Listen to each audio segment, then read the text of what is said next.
और आखिर में हुजूर शान किबला दीन नवाज की बारगाह में अर्ज करेंगे कि हुजूर शान उन तमाम अपने मुरीदीन अपने गुलाम जो हमारे साथ गुज़श्ता मौजूद थे, इस साल नहीं है,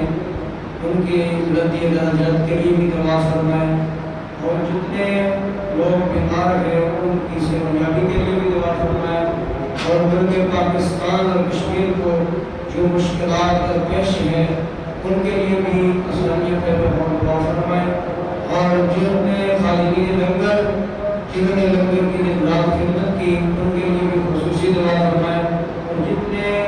यारान तरीक़त पिलाने तरीक़त जितने भी पीर भाई दूर नज़दीक से यहाँ तशरीफ़ लाए उन तमाम की मदद के लिए दुआ फरमाएं।